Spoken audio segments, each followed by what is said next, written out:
mí incluso me costaba trabajo aceptar la idea de la muerte del Che. Muchas veces he soñado, yo a veces le he contado a la gente las cosas que uno sueña. Y he soñado que estoy hablando con él, que está vivo.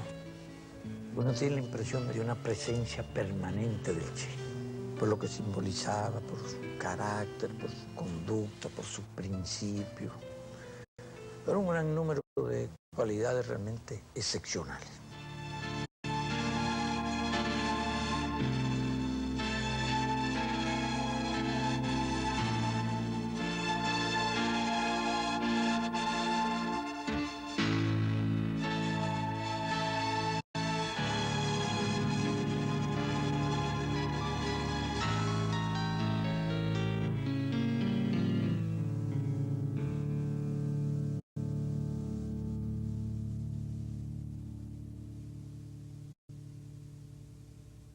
El tradicional Che, que no era cubano, que era argentino. Cuando nosotros lo encontramos en México, él había estado en Guatemala como médico, muy entusiasmado con el proceso político de Guatemala, con la reforma agraria. Fue testigo de la intervención americana, sufrió mucho todo eso. Era algo que llevaba adentro. Y se sumó rápido a nosotros, como él dice, en la primera conversación se sumó. Fidel, me recuerdo en esta hora de muchas cosas, de cuando te conocí en casa de María Antonia, de cuando me propusiste venir, de toda la tensión de los preparativos. Un día pasaron preguntando a quién se debía avisar en caso de muerte, y la posibilidad real del hecho nos golpeó a todos. Después supimos que era cierto, que en una revolución se triunfa o se muere, si es verdadera.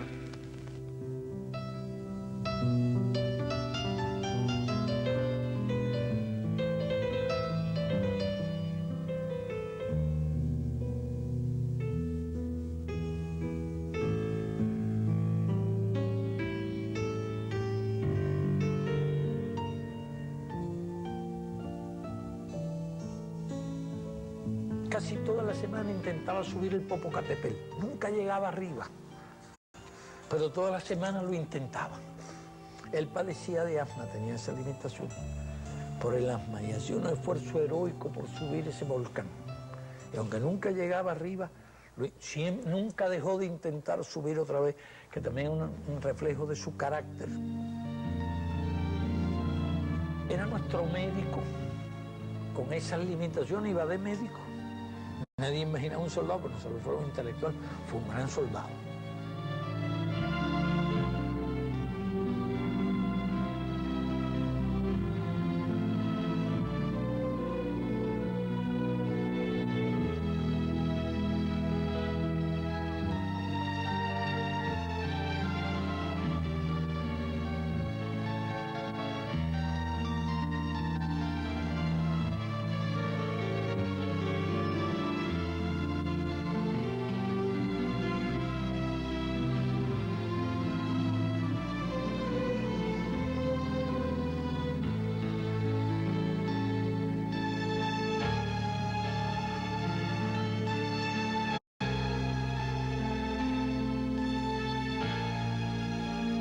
Era muy impulsivo, muy valiente, muy audaz y a veces temerario. Para cualquier misión, el primer voluntario era el Che. Y se ofrecía además para las acciones más difíciles, las proponía en medio de un combate. Es decir, de un desprendimiento, un altruismo total. Esta no era su patria, él se había unido a nosotros y todos los días estaba dispuesto a dar la vida por la revolución. Durante todos los meses, ya son 16 los meses que hemos estado en la Sierra Maestra, han venido periodistas de muchas partes del mundo y se han preocupado de la parte, digamos, anecdótica de esta guerra de guerrilla. Hoy aprovecho la oportunidad de la visita de un periodista cubano para dar al pueblo de Cuba el primer saludo que tengo oportunidad de dar. De un pueblo que he decidido defender, conociendo solamente a través de la acción y del pensamiento de nuestro jefe Fidel Castro.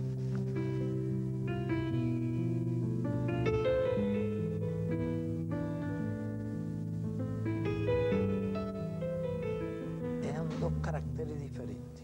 Aunque ellos se querían mucho y se respetaban mucho.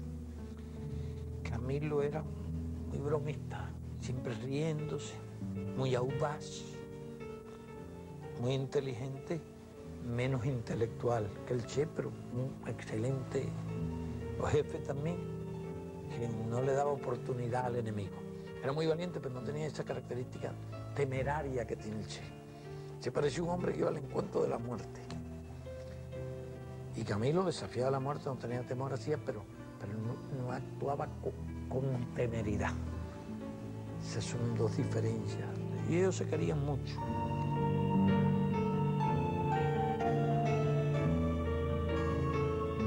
Yo con los cuadros los iba empleando según la importancia. Cuando un cuadro adquiría más mérito, más experiencia, entonces llevaba cuadros nuevos para que aprendieran y se desarrollaran. Tú no puedes llevar un cuadro en una guerra constantemente acciones peligrosas, porque en un momento u otro pierdes el cuadro. Y nosotros tuvimos que proteger mucho los cuadros, preservarlos, querían hacer cosas, y yo me asumía la tarea de preservarlo en lo posible y emplearlos en las misiones más importantes. Rotaban mucho los hombres en ese tipo de responsabilidades, y a él, bueno, yo realmente creo que sin esa política el Che no habría terminado, no habría concluido la guerra.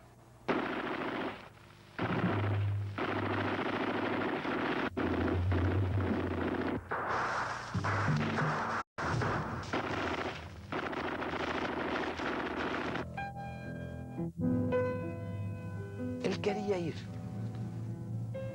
para Sudamérica. Esa era una vieja idea. Fue cuando él se sumó a nosotros en México. Él no es que pusiera una condición, él planteó una sola cuestión. Dice, yo lo único que quiero es que si después que triunfe la revolución, yo quiera irme a luchar a Argentina, a su país,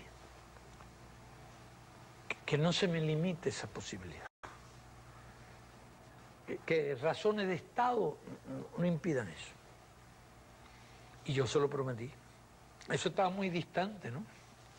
Sabía, primero si ganábamos la guerra y quiénes iban a estar vivos cuando... Y él seguramente tenía pocas posibilidades de estar vivo por su impetuosidad, pero él planteó eso. Alguna que otra vez lo recordó en la sierra y después recordó aquella idea y aquella promesa. No tuve bastante previsor en eso. Claro, después que tiene toda la experiencia de la Sierra Maestra, el entusiasmo de él por la idea de hacer la revolución en Sudamérica, en su propio país, se multiplicó. Él que conoció la excepcional experiencia nuestra, a partir de las difíciles condiciones en que nosotros reconstruimos nuestro ejército y llevamos a cabo la lucha, él se le desarrolló una gran fe en las posibilidades del movimiento revolucionario en Sudamérica. Digo Sudamérica, estoy pensando más bien en la parte sur de Sudamérica. Ese compromiso existe, yo siempre le digo, no te preocupes, que ese compromiso se cumple.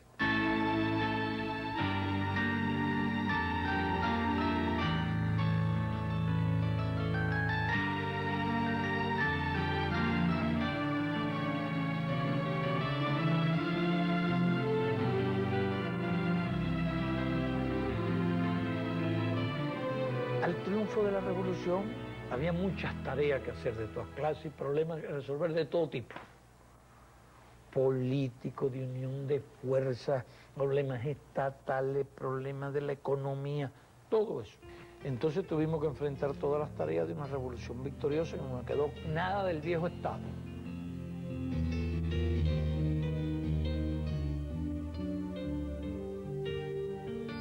Todavía queda mucho por hacer aquí, como queda mucho por hacer en cada lugar del país. Pero eso lo debemos conquistar nosotros con nuestro esfuerzo cotidiano. Y tenemos para ello muchos deberes, pero hay dos que son los deberes fundamentales. Uno es de la preocupación diaria por el trabajo, por la producción. Por la producción y también en otros trabajos que no son directamente de producción. ¿Por qué es tan importante trabajar en una máquina para sacarle el máximo de rendimiento? Como atender bien a algún ciudadano que va a cualquiera de las tiendas de nuestras organizaciones especializadas en ello, o de los restaurantes, o para un médico asistir con el mayor amor, el mayor interés a cada uno de los pacientes que le son encomendados. Es decir, la tarea del trabajo debe estar constantemente a la orden del día. Al Che se le asignó una responsabilidad del Ministerio de Industria. Trabajó con gran método, ejerció distintos cargos. Cada vez que hacía falta un hombre serio para un cargo importante, el Che se prestaba para ese trabajo. Se le nombró director del Banco Nacional. En un momento que aquellos técnicos especialistas en banco, pero inconsistentes políticamente, abandonaron el país y se fueron, se le designó presidente del Banco Nacional. Después se hicieron bromas y anécdotas, que si se había preguntado por un economista, y el Che se ofreció, y si tú eres economista, yo no, yo soy comunista. Porque empezaba esta lucha dentro del país y los elementos de derecha acusaron al Che de comunista y todo ese tipo de cosas. Pero el Che siempre tuvo una gran autoridad. Cada una de las tareas que se le dio la cumplió estrictamente, con brillantez. Trabajó mucho, adquirió su primera experiencia en la industria nacionalizada, en la organización de la producción, en los controles de la producción, en el trabajo voluntario. Fue uno de los pioneros del trabajo voluntario y en casi todas las actividades participó. Era muy consecuente en todo lo que hacía y era ejemplo en todo lo que hacía. El trabajo voluntario es la expresión genuina de la actitud comunista ante el trabajo en una sociedad donde los medios fundamentales de producción son de propiedad social.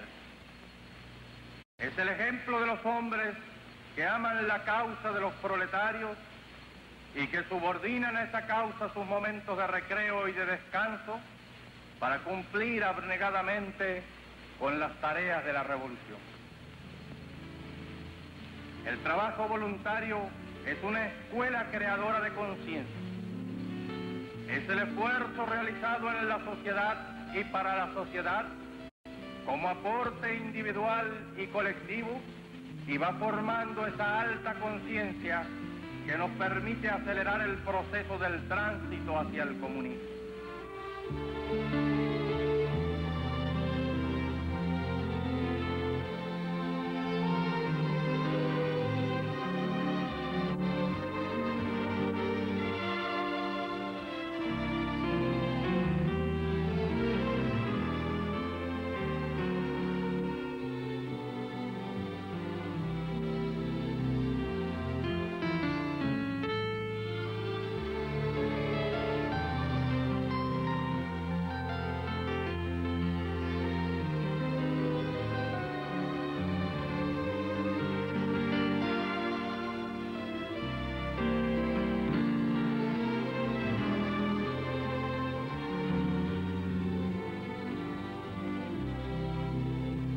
Eso se invirtieron los primeros años de la revolución, cuando él evidentemente empezó a sentir impaciencia por llevar a cabo sus viejos planes y sus viejas ideas. Yo creo que esto influía incluso que pasaba el tiempo. Él sabía que se necesitaban especiales condiciones físicas para todo eso. Se consideraba capaz de hacerlo y en realidad estaba en la plenitud de su capacidad mental, su capacidad física. Tenía muchas ideas, a partir de la propia experiencia que había tenido el país de lo que debía hacerse.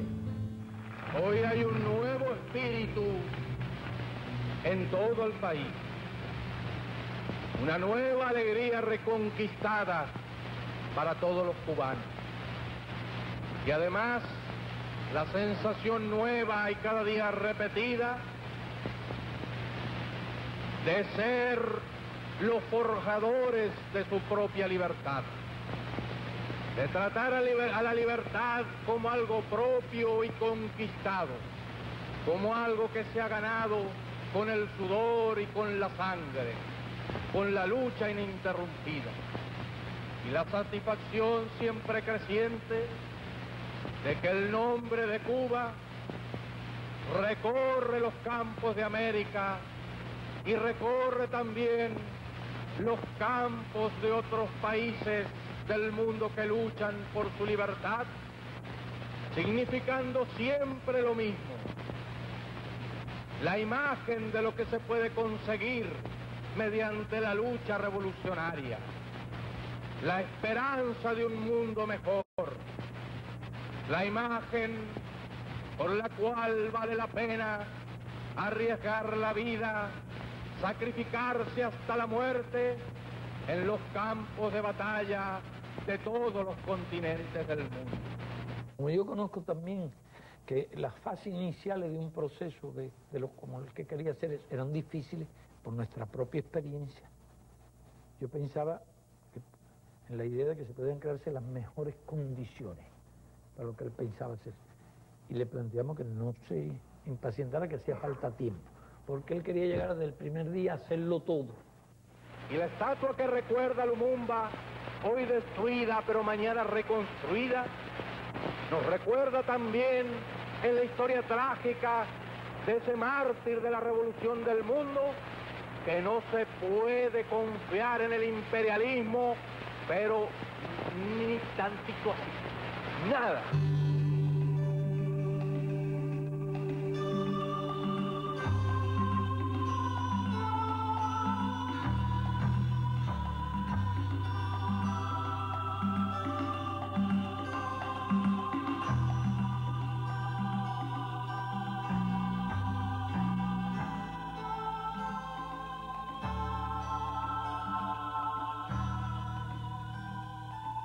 Por aquella época se había producido la intervención en el Congo, hoy Zaire, la muerte de Lumumba, todo aquello, y había un movimiento de lucha armada en Zaire.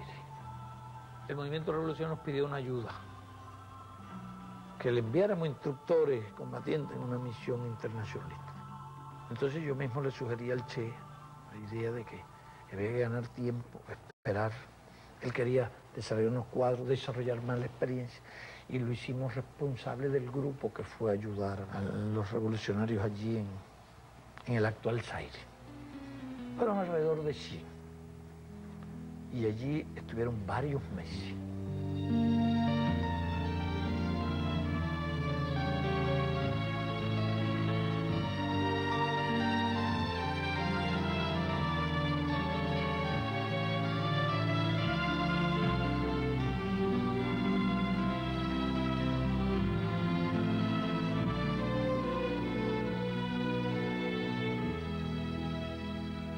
Pero la idea de luego no era hacer la guerra en lugar de los africanos, de los serenos, sino ayudarlo, enseñarlo. Pero el movimiento aquel era muy incipiente todavía. No tenía suficiente fuerza, suficiente unidad. Y al fin él propuso la idea de retirar el personal, se aceptó la idea y entonces se retiró el personal. Realmente no había condiciones para el desarrollo de esa lucha, porque se concebía esta estancia en África transitoria, para, como si hubieran creado las condiciones en Sudamérica, viajar a Sudamérica. Durante todo aquel periodo, para nosotros la situación fue muy embarazosa, porque ya él se había despedido, había hecho la carta cuando se fue, y se fue discretamente del país, salió, se puede decir que clandestinamente. Nosotros guardamos la carta, Eso dio lugar a que se corrieran muchos rumores en aquella época, incluso se levantaran verdaderas calumnias.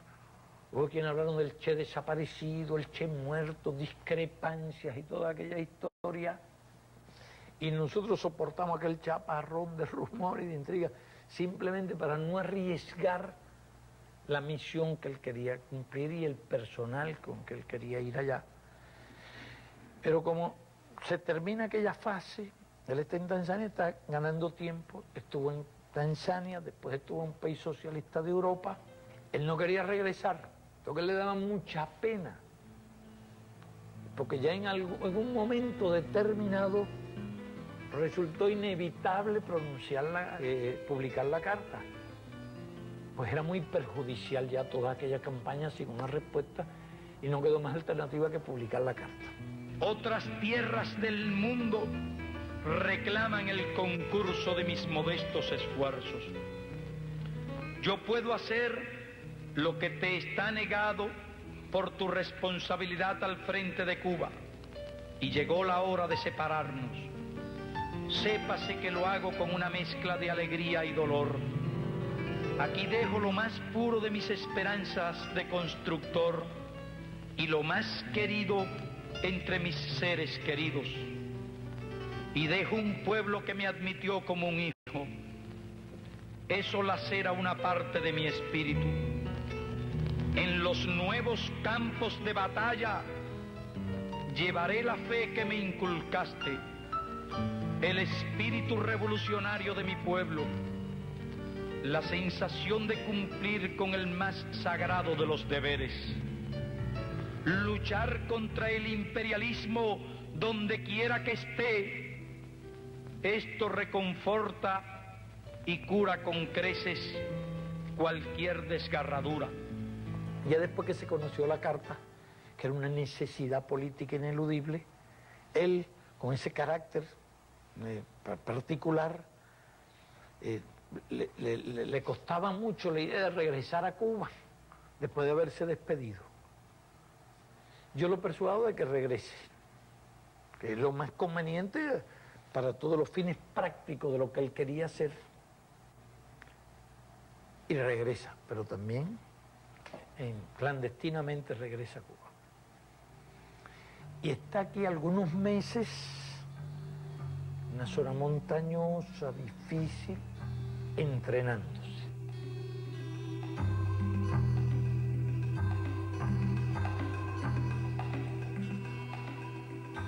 Él solicitó la colaboración de un grupo de compañeros, de viejos guerrilleros, algunos nuevos, y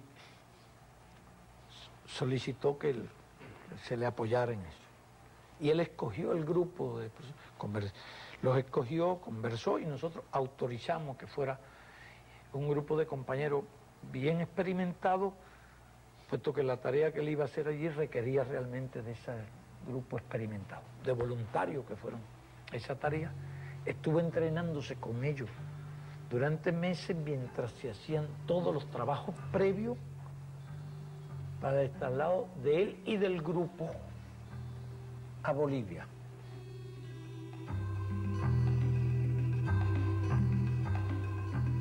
El día que se fue yo hasta incluso hice una broma.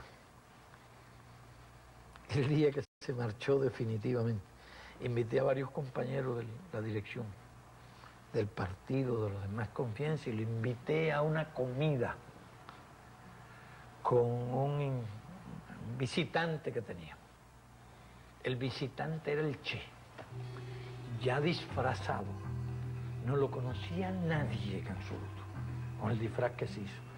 Y el Che ha estado almorzando con otro en una casa aquí en La Habana el día antes de irse, y los compañeros no lo conocían. Los compañeros que más... Entonces, tuve yo que decirle que era el Che. Fíjese si estaba realmente bien preparado cuando salió. No lo conocía nadie.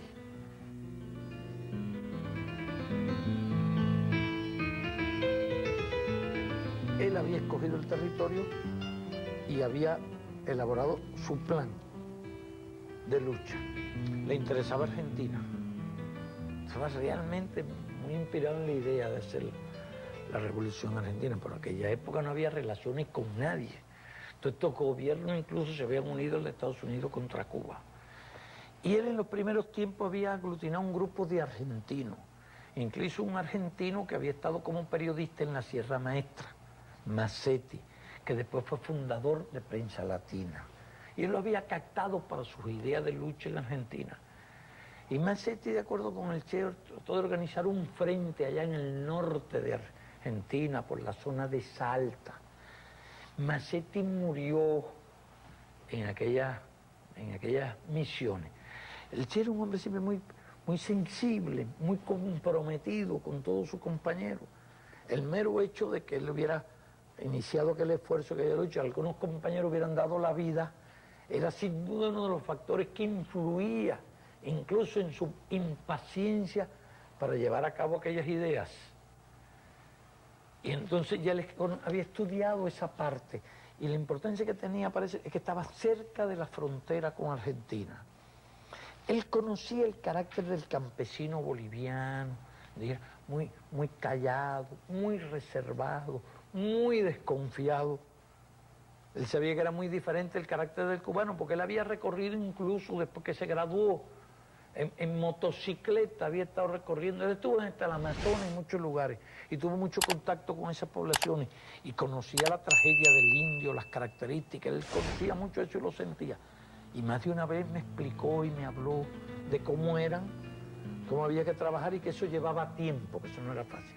Él estaba consciente de las dificultades de la tarea que tenía allí. Pero ¿qué pasa? Que había vivido nuestra experiencia, nuestra casi increíble experiencia. Después de los primeros reveses, como un grupo tan pequeño se reorganiza, lleva a cabo la lucha en condiciones muy difíciles, y él tenía una fe ciega en ese tipo de lucha y en esas posibilidades, más aún cuando ya tenía aquella enorme experiencia. Y él escogió el territorio y escogió el lugar. Yo diría que en ciencia no había equivocación en eso. No había equivocación. Él trató de ganar un apoyo, trató de ganar apoyo en fuerzas organizadas, en fuerzas políticas organizadas. Se suponía que se iba a contar con el apoyo del Partido Comunista boliviano y de otras fuerzas. Hubo otras fuerzas que se sumaron, porque había divisiones en esa época en el movimiento, en la izquierda, en el movimiento comunista. El Partido Comunista tenía varios dirigentes. Ya el secretario general Monge, se había hablado, se había explicado. Pero había otros dirigentes también. Y realmente allí surgió un conflicto con Monge. Eso se conoce, está la historia. Surge un conflicto entre el Che y Monge por ciertas posiciones de Monge, pretensiones quizás de dirigir, y el Che no aceptó eso. Yo creo que en Monge prevalecieron algunos factores formales, puesto que aquel era el país y era el secretario del partido del país, y realmente para dirigir aquella empresa no había mejor cuadro ni mejor persona más preparada que el Che. Se había logrado el apoyo de otros movimientos y también de algunos latinoamericanos. Estaban en esa fase cuando los acontecimientos se complican allí y realmente se descubre. Pienso que necesitaba un poco de más tiempo. Pero por una razón o por otra, combinación de factores, llegan a descubrir el destacamento cuando todavía estaban en fase de organización. Entonces, Monge tiene cierta responsabilidad, pero bueno, históricamente no sería justo hacer esa imputación al Partido Comunista. Varios comunistas se unieron, los Peredo, muy buena gente que estaban despuntando como excelentes cuadros, se unieron y apoyaron al Che y ayudaron muchísimo al Che. Y la dirección del partido, en discrepancia, quiso ayudarlo. Así se va a imputar una responsabilidad, habría que imputársela a Monge.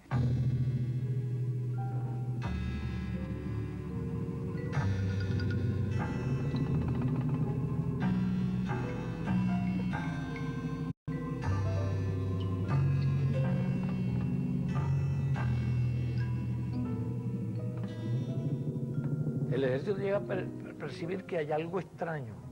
Pero esto coincide con otra circunstancia. El Che inicia una incursión con un grupo, un fuerte destacamento para hacer una exploración del terreno y un amplio recorrido por aquella zona. Quedan en el campamento los más nuevos, gente que iba llegando de allí. Pero ese recorrido dura muchas semanas. Es verdaderamente una odisea, está descrito en detalle en su diario, enfrentándose a lomas duras, terreno difícil, ríos crecidos. Incluso en ese recorrido tienen algunas bajas, se producen, algunos se ahogan, una o dos bajas tiene, pero la tropa regresa después de muchas semanas completamente agotada. Cuando llegan al campamento se encuentra que había algunos problemas que habían ocurrido allí, algunas indisciplinas y algunas dificultades en ausencia del Che. Pero lo peor es que cuando la tropa llega desgastada, algunos enfermos, no tiene tiempo de recuperarse, porque en breves días se producen las exploraciones del ejército, los primeros combates, en que realmente ellos no tuvieron ninguna baja, la experiencia que tenían en las emboscadas que hicieron con pocos hombres, capturaron armas, infligieron un golpe fuerte en aquellos días. Pero claro, yo diría que todo eso ocurre prematuramente. Después entonces hacen una incursión, salen del campamento, queda una fuerza en el campamento y se produce una división del grupo, en dos grupos, que nunca más llegaron a hacer contacto. Incluso el Che no lleva medicina. Ocurrió lo mismo que había ocurrido cuando el Granma no trajo la medicina. Y fue una proeza, porque durante meses estuvieron evadiendo el ejército y luchando contra el ejército.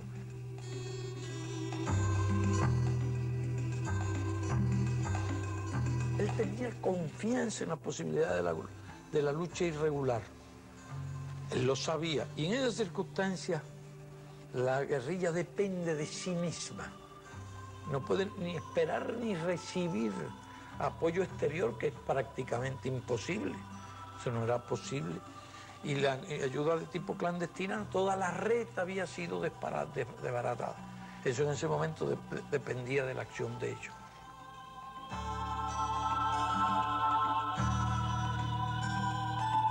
El Che sabía incluso que con 20 hombres, si se trasladaba como se estaban proponiendo, a un lugar con base social, donde Inti Coco Peredo era muy conocido y hacia donde se trasladaban, esa guerrilla tenía posibilidades de supervivencia. Él lo sabía y se encaminaba en esa dirección, pero la descripción de todo lo que ocurrió, no solo por su diario, sino por las descripciones del ejército boliviano, es impresionante la proeza que hicieron, la cantidad de combates que libraron contra el ejército y lo que hicieron es una verdadera epopeya.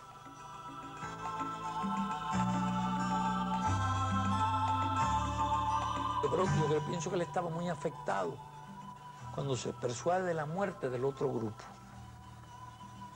Y la muerte del otro grupo nosotros tenemos noticias por los cables.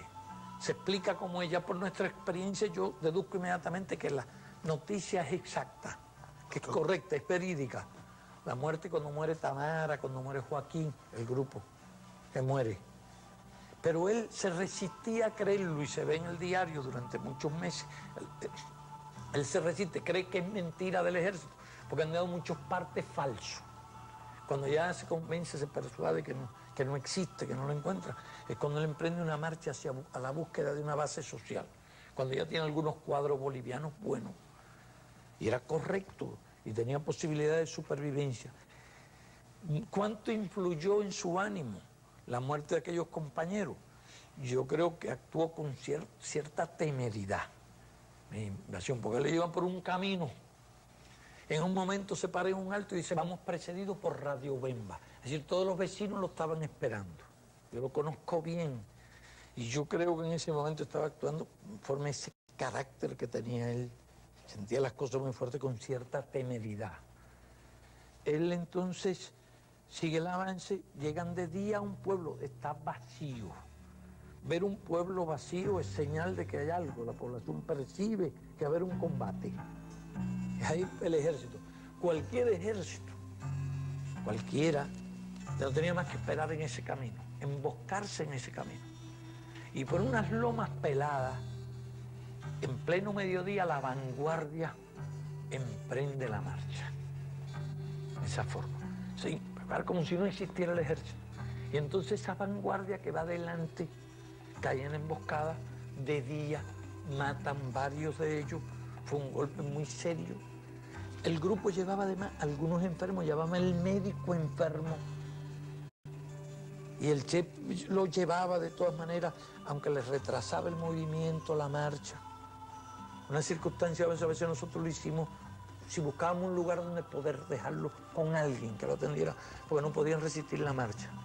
Él debe haber estado buscando alguna posibilidad en ese sentido, pero ya pierde la vanguardia, está localizado, está en el llano, le matan incluso a alguna de la gente buena, de los bolivianos, creo que le matan a uno de los dos hermanos bolivianos, que se estaban destacando muchísimo, ya como cuadro boliviano, y ya queda en una situación muy difícil, en un terreno muy difícil. Y él, que había podido evadir durante meses y combatiendo constantemente, que había realizado una epopeya, ya se ve en una situación muy crítica. Lo localizan, lo atacan, lo hieren, le destruyen el fusil y en un movimiento lo logran hacer prisionero. Entonces algo tiene que haber estado influyendo en él mucho. Ese desprecio por la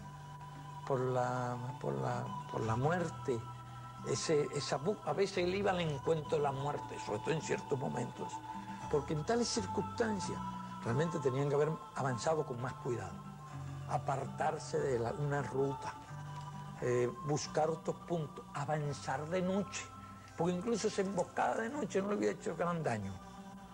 Pues disparan y hubieran podido percibir al enemigo por alguna luz o por alguna cosa.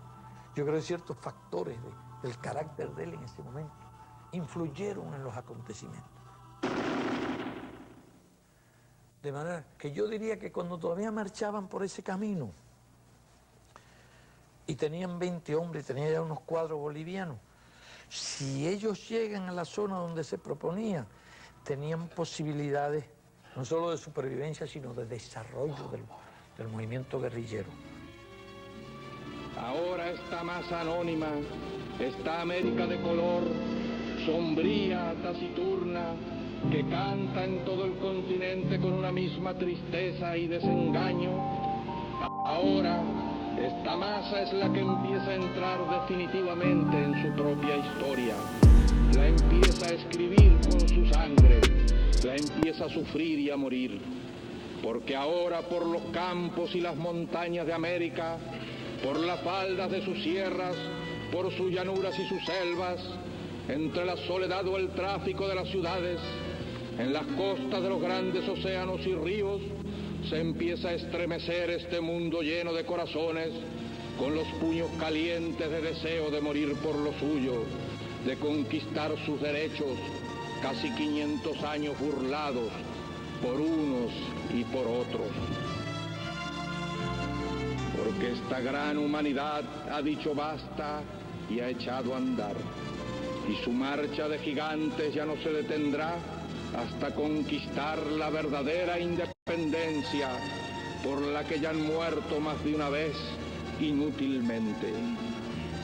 Ahora, en todo caso, los que mueran morirán como los de Cuba, los de Playa Girón, morirán por su única, verdadera, irrenunciable independencia.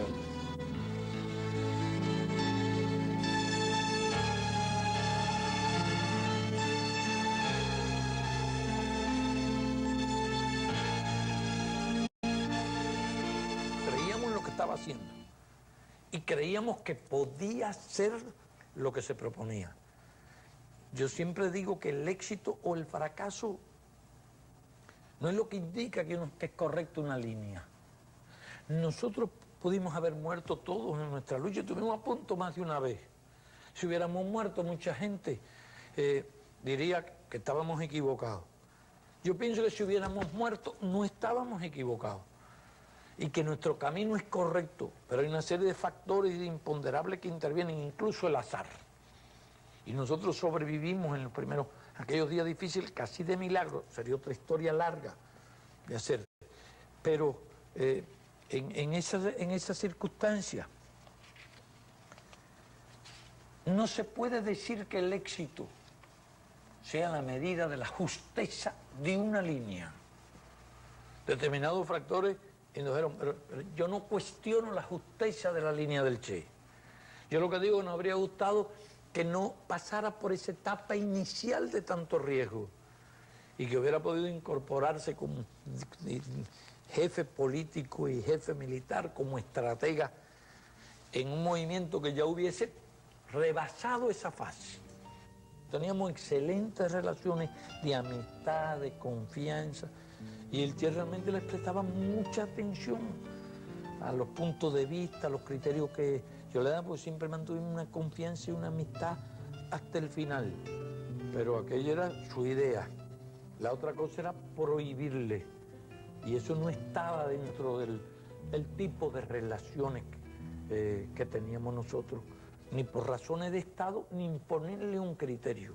Lo que hicimos es que lo ayudamos, y ayudamos a algo que creíamos que era posible. No habríamos podido ayudar a algo imposible, algo en que no creyéramos, porque habría sido nuestro deber decirle, no es posible, no podemos hacer esto, no se puede sacrificar compañeros en esa tarea. Pero fue así lo que él hizo, y yo comparto lo que hizo, lo creo. No se sabe todavía qué hicieron con el cuerpo del Che y dónde está el cuerpo del Che. Se han encontrado muchas cosas de él y objetos, entonces se sabe todo lo que ocurrió por los dos bandos y cosas muy coincidentes. Lo que no se sabe es dónde está enterrado el Che. Ellos quisieron desaparecerlo. Además, los yanquis quisieron desaparecerlo. No obstante eso, el Che se convirtió en un gran símbolo para el mundo entero del hombre ejemplar, revolucionario, heroico. Se convirtió en, yo diría que en uno de los más singulares ejemplos de combatiente y de revolucionario del tercer mundo e incluso del mundo industrializado.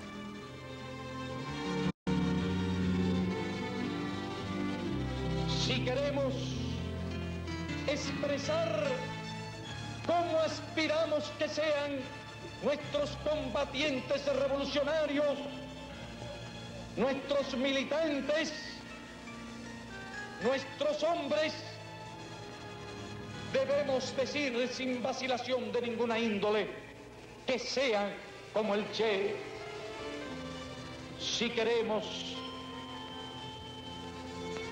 expresar cómo queremos que sean los hombres de las futuras generaciones, debemos decir que sean como el Che. Si queremos decir cómo deseamos que se eduquen nuestros niños, debemos decir sin vacilación, queremos que se eduquen en el espíritu del Che. Si queremos un modelo de hombre que no pertenece a este tiempo, un modelo de hombre que pertenece a los tiempos futuros, de corazón digo que ese modelo, sin una sola mancha en su conducta,